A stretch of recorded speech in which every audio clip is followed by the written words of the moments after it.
रामकृष्ण हरी. उद्या इंदिरा एकादशी आहे. ही इंदिरा एकादशी ही पितृपक्षातील एक महत्त्वाच्या एकादश मानलेली आहे, जी भगवान विष्णू आणि लक्ष्मीची पूजा करण्यासोबत पितरांनाही मोक्ष प्राप्त करून देण्यासाठी पाळली जाते बरं का. या व्रतामुळे भक्तांना पापापासून मुक्ती मिळते, पितरांना शांती मिळते आणि त्यांना मोक्ष प्राप्ती होते.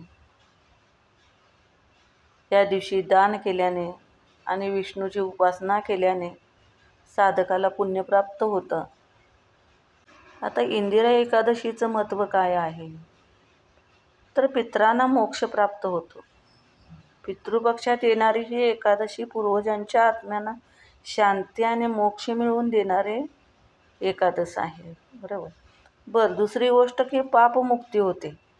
या व्रतामुळे व्यक्तीच्या जन्मांतराचे पापाचा नाश होतो बरं का, आणि त्याला मोक्ष प्राप्ती होते. ही एकादश केल्यामुळे लक्ष्मीनारायणाची कृपा होते, कृष्णाची कृपा होते. या दिवशी लक्ष्मीनारायणाची पूजा केल्याने साधकावर धन समृद्धीची कृपा होते, पुण्यप्राप्ती होते. म्हणून इंदिरा एकादशीचं व्रत हे आवर्जून करावं.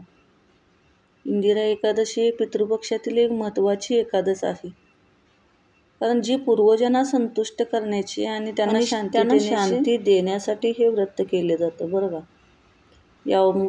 या व्रतामुळे पितरांच्या आत्म्याला मुक्ती मिळते, जेणेकरून ते पुढील जीवनात नवजीवन प्राप्त करू शकतात. हे व्रत पाळल्याने भगवान विष्णूची कृपा होते आणि सर्व सांसारिक सुखाचा उपभोग घेतल्यानंतर व्यक्तीला वैकुंठाची प्राप्ती होते बरं का.